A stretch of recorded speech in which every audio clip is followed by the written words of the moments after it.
way back when the vast majority of the world hadn't even heard of Bitcoin yet. The CIA was looking into it. Through the censorship and the propaganda, they've literally hijacked Bitcoin. Early Bitcoin proponent turned villain Roger Ver was on Tucker Carlson yesterday, talking about his belief that the original vision of Bitcoin has been hijacked by intelligence agencies. Today we dive into the truth behind these claims and get to the bottom of the years-old debate over Bitcoin's block size, decentralization, privacy, and whether we should all be buying things with our Bitcoin instead of saving in it. Is Bitcoin a competitor for the US dollar, gold, or both? Early Bitcoin investor and libertarian Roger Ver was on Tucker Carlson yesterday, and he spread some very unfortunate FUD about Bitcoin to Carlson's millions of viewers. And I'm here to set the record straight. Now, Ver is being extradited back to the US on charges of tax evasion, and he took the opportunity on Carlson to rehash old propaganda he spread during the Bitcoin Blocksize War in 2017. The Blocksize War, for those that don't know, was a major debate within the Bitcoin community between 2015 and 2017 over how to scale Bitcoin. One side, the large blockers, the side that Ver was on, wanted to increase the block size limit to allow more transactions per block, aiming for faster and cheaper payments on the base layer. The other side, the small blockers, argued that increasing the block size would harm decentralization by making it harder for regular users to run full nodes, leading to centralization. The dispute culminated in a contentious fork, creating Bitcoin Cash with larger block sizes, which Ver still supports and advocates for today, while Bitcoin retained the original smaller block size as Satoshi originally intended. The small block approach prioritized long-term security and decentralization, relying on second-layer solutions like the Lightning Network for scaling. The war underscored the importance of Bitcoin's design trade-offs and community consensus. Now, with that out of the way, let's watch a clip of Roger Ver on Tucker Carlson, where he outlines his theory that the original vision of Bitcoin was hijacked by nefarious actors and intelligence agencies. Now, I'll leave the whole clip to play and give my thoughts and commentary on the back end. There was no doubt in my mind whatsoever that people were going to start using Bitcoin as money. And so I thought, oh, this is every libertarian's dream come true. Suddenly now we're going to have a choice. And I'm not against the US dollar or the yen or the euro. I'm pro-choice. I think people should be able to choose what form of money they want to use. And whether it's the dollar, the euro, or the yen, or Bitcoin, or some other cryptocurrency out there, I think people deserve the right to have that choice. And I want to see that enabled. And so when Bitcoin came along, the first step was for me to buy a bunch of Bitcoin. I bought my first Bitcoin when they were less than $1 each. And then my business, memorydealers.com, became the first established business in the entire world to start accepting Bitcoin for payments. And we started advertising, we accept Bitcoin. Not a single customer paid us initially in Bitcoin, but it got worldwide media attention for the first time. And I remember it was in June of 2011. And in the course of 2, maybe 3 weeks, the price of Bitcoin went from around $3 a Bitcoin to $30 a Bitcoin. And that was the first time in the history of Bitcoin up to that point in which it started to get some worldwide media attention.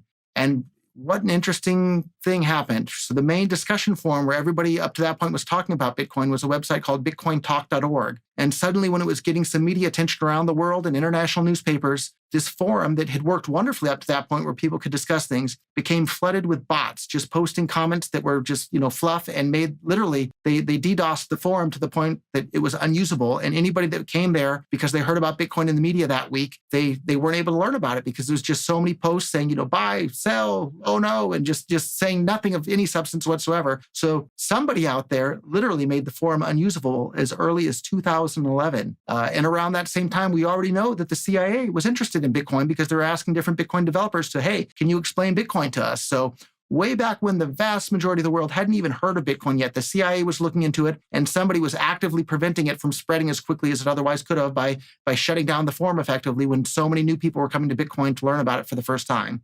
And in the early days, everybody knew, though, Bitcoin was supposed to be money for the world. Bitcoin was supposed to be used for payments as peer-to-peer cash for the world. And that's how people were using it. And, I was doing payroll in it and I was paying my suppliers overseas. I hosted the first Bitcoin meetup ever in China about it. Like I was really doing my best to spread this all over the world, including, paying for national radio ads for it. Like it was really, really spreading. But then later in, I believe, 2012, a person using the name John Dillon, who claimed to work for intelligence, spent more than $10,000, I forget the exact amount, but a significant sum of money to start producing propaganda to trick people into thinking that by keeping the blocks on Bitcoin small, it would make it more decentralized. And literally the exact opposite of the truth, the exact opposite of the way Satoshi Nakamoto, the creator of Bitcoin, designed it and promoted it, and the exact opposite of the way that people were using it. And nobody believed the propaganda initially. But then later, this giant wave of censorship took place. Anonymous people that nobody knows their real names managed to get control of all the main discussion platforms for Bitcoin. And then suddenly, one day overnight, nobody was even allowed to advocate for Bitcoin being used as money. And they censored anybody that tried to do that. And initially, everybody saw through it. But then everybody that came to Bitcoin after the censorship began,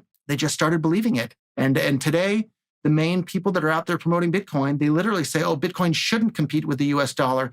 Bitcoin, you shouldn't use it as money. You shouldn't use it to pay for things. Like Bitcoin is just a digital asset. You should just hold it. And it's the exact opposite. They've through the censorship and the propaganda, they've literally hijacked Bitcoin. And I literally wrote an entire book about it. You can find more at hijackingbitcoin.com. It's available on Amazon and everywhere else. And lo and behold, just a couple of weeks after the book is published, I get arrested, and now I'm facing 109 years in federal prison for having exposed the way in which Bitcoin was hijacked. And you can think all day long that the new version of Bitcoin that people are promoting is better. Okay, but you can't admit that it wasn't hijacked. And luckily now we have thousands of different cryptocurrencies, and I support competition, right? I was never a Bitcoin maximalist or any other cryptocurrency maximalist. I'm a utilitarian freedom maximalist. Whatever gives the most utility and is the most useful for the most people around the world to improve their lives and create more economic freedom that leads to more economic growth, that's what I want to be out there and promote to the world.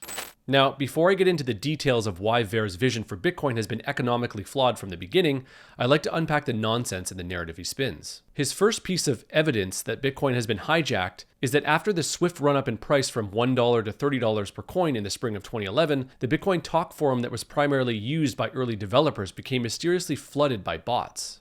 He later makes the insinuation that it was the CIA who made the forum unusable. Now, I'm going to use Occam's razor for this one, which says that the simplest explanation is often the correct one.